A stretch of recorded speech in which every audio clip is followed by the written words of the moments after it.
Hi, I'm Charlotte and this is Tired Mama Tries to Read. I'm going to start by saying hello to all the new people that have subscribed in the last week.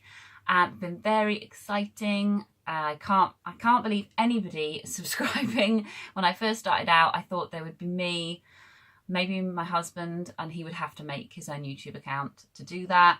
And then I was going to try and rope in some girls at work to watch it. So I am really excited to have gone over 250 now. That's my dream come true. So I know that you guys have come from two places that I know of. That is Shawn the Book Maniac, who is very, very lovely. I love his channel and we've been talking a lot on Boxer and getting to know each other. And yeah, he's amazing. And we are going to be doing a really exciting buddy read in October. So I'll be talking about that in my next video. But we've been sort of plotting and planning that. And the other place I believe you've come from is Doris from Aldi Books, who I also love and adore. And her videos are just, you know, total escapism. And yeah, I think very highly of her. Unfortunately, the video she's tagged me in where she kindly mentions me, I've only gotten up to where she says my name. And then because I have a small human, I had to stop watching, and I've been waiting all day to finish watching that video. You know, just to bask in being mentioned and just feel really good about myself. But no, it was either watch that video or make a video because I have a teeny tiny time frame whilst my little boy is out the front with my husband. So yeah, I thought I'll make a video now and then hopefully when he's in bed tonight, I'll be able to finish watching. But thank you, Doris, for mentioning me, and thank you, Shawn, for mentioning me. It's super nice to have a community out there interested in my ramblings. So I'm going to start with a little bit of a September wrap up, a bit of a review video, and I'm going to start with Sarah Waters, whose ginormous book. This is a big book. It has 560 odd pages. This is a book, The Paying Guest, which I read a couple of weeks ago as a form of escapism. So if you've watched my channel, or if you know me in real life, you will know that I have at times in my life been a bit of a book snob. And even though I recognise that Sarah Waters is really literary, it's usually the sort of book that I would shy away from. But I don't know why, because she is an amazing writer. I did need a comfort read. And by that, I just mean something where I didn't have to think too hard. I'd had so much going on in the last month or two. It's been crazy. And it's only gotten more of a tricky month as the time's gone on. So I've been really glad to be able to hide in this other world. And she creates other worlds really well. So the other book I've read of hers is The Night Watch. I mistakenly said in my last video that I thought it was The Fingersmith, but it is not. And I really want to read The Fingersmith now because I think I've heard that this book and The Night Watch aren't actually her best stuff. So I feel like I've started off on the wrong foot, and I like her writing enough to carry on. But I will say that I kind of skim read the second half for two reasons. One was that I'd already gotten past my need for comfort by halfway. So I wanted to get on to something else, and, you know, my brain was ready to engage again. And the other reason was that in this book, I don't feel like she pulled off a couple of the characters. Like a lot of Sarah Waters' books, it focuses around two female characters, the main character being Frances, who is a landlady in the post-war period, sort of, I'm feeling it's 1930s-ish, maybe 1920s. Yeah, she's the landlady, a new landlady. That's why they call their lodgers the paying guests, because they're too snobby to say they're lodgers. And she falls in love with one of her tenants, Mrs. Barber, otherwise known as Lily. And yeah, it is. I wanted them to get together. I wanted things to happen. I wanted there to be excitement, and there was all of that. But in the character of Lily, I just didn't like her. I didn't get her. I felt that she just was a little bit flat. I don't know what went wrong, but because I couldn't put my finger on it, but something went wrong. I don't know if you've read this book and you would agree or not. But when you've based the whole book around that romance and its success, then you're already unable to root for them the way you would want to. And then I found the rest of it, even though some quite bizarre things happen, I found it predictable, weirdly. I didn't really like the end either. It doesn't sound like I like the book. I did like the book. I wouldn't have bothered with it if I didn't. And she's an awesome writer, and I would imagine it's the best kind of literary stuff that you can get that isn't taxing. So that's what I wanted, and that's what I got.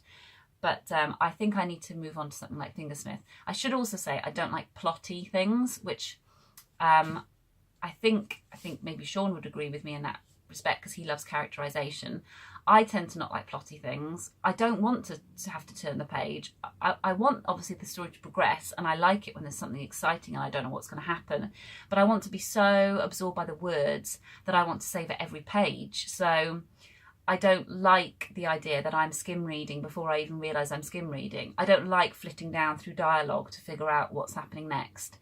And I was doing that a lot. So yeah, I don't want to dwell too much on it, because I think that kind of says it all. But yeah, then I moved on to Claire Tomalin's book, A Life of My Own. Now, Claire Tomalin is a biographer by trade.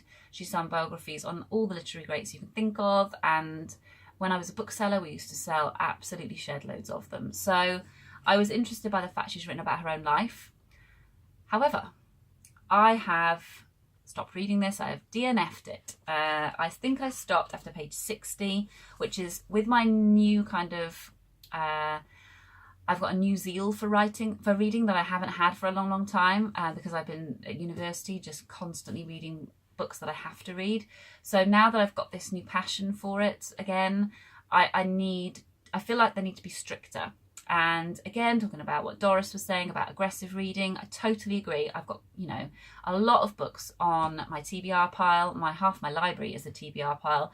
And I've also not got a lot of time. And you don't have a lot of time when you're a parent, for definite. So I'm not going to waste my time reading something that hasn't struck me. Now, it might still be something that's up your street, but I found it very, very bitty. That was why I couldn't carry on with it.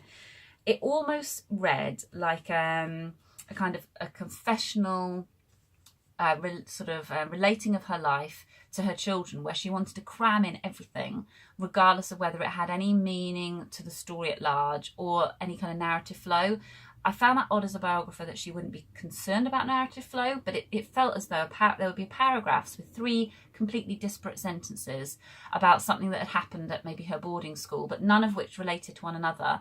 And then she'd start another paragraph with equally disparate sentences. And I kind of thought, well, what made you pick that one to start a new paragraph? Because literally nothing on this page has anything to do with anything else. And how am I supposed to remember that? How am I supposed to randomly remember this tiny little fact about your boarding school when it doesn't have, you've not told me how it's gone on to affect you. You've not dwelt upon it enough to tell me what happened at the time in any great detail. So I was shocked. Maybe it got better, I don't know. But I thought, I got to page 60 and then I skim read and went to a couple of the chapters I thought I might enjoy, and they didn't seem to do any different. So yeah, it's a sad thing, but it's gone. And then I read an amazing gem. This was my library book, From Here to Eternity by Caitlin Doughty, I think it's now pronounced, but I'm still not sure. Travelling the World to Find the Good Death. This was a very bonkers read for me to have picked up.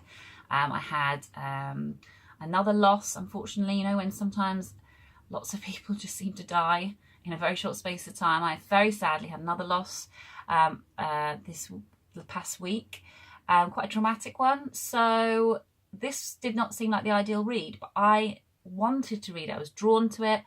My husband said I probably shouldn't pick it up, but it was incredible, and I'm so happy that I did. So the chapters are split into customs of sort of funeral processions and death, but basically what you do when somebody dies. Their chapters are split into different countries and how they deal with it.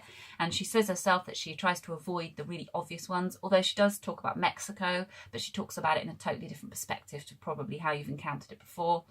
And what I loved about it was that she was enormously intelligent, okay? So we're not just talking a pop culture book about death. She was right up my street. She was making observations on cultural appropriation, about race relations, about poverty, about well, just all sorts of things that just seemed way off topic but totally fitted. And what I loved as well is that in this kind of anthropological role of going into different cultures and looking at their death practices, she also acknowledges her own invasive presence in places, and she does that with a level of I don't know, she definitely feels conflicted about her position there in some of the places she's viewing. So I loved it. I can't wait. It's a library copy, but I'm going to buy a copy for me. I've got 2 people already that I'm going to buy a copy for that I know will love it. And I'm going to order her other book, which is called something like When the Smoke Gets in Your Eyes, I think it's called. Can't actually see it here, but I'm pretty sure it's When the Smoke Gets in Your Eyes. And I think it's about having her own funeral home. Okay. Then I got a load of free books, as you do, and I'll do another video of my free book haul because it was very exciting for somebody who's been banned from buying books forever to have all these free books. And they're all pretty much all hardbacks from 2015, so I think they're just leftover stuff from a book prize is my grasp of it, but I didn't care that they're 2015. They're amazing. This is The Gem That I Found, an account of the decline of the Great Auk, according to one who saw it, by Jessie greengrass. And I have just read her book, Sight, which is one of the probably my top reads of 2018.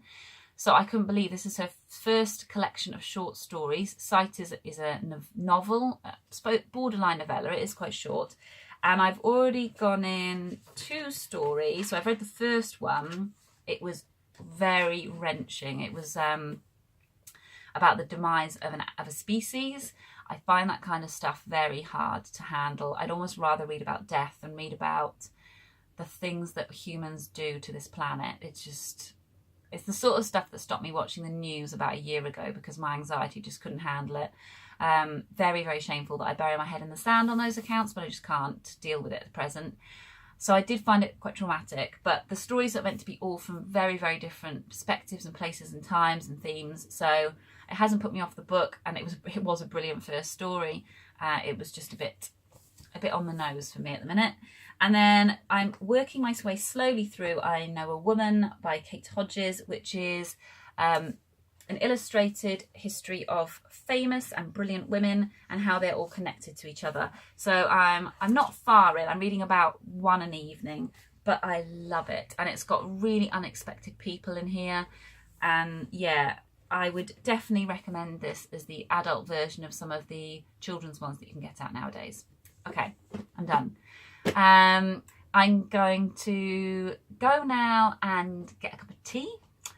And then I'm probably going to have to play Cars for quite a while my husband nips out. But I'm going to come back soon and do my Victober video. This is my first proper attempt at a readathon, only because the POC-a-thon was a week and there's just no way I can guarantee what a week will be like. But Victober is a whole month.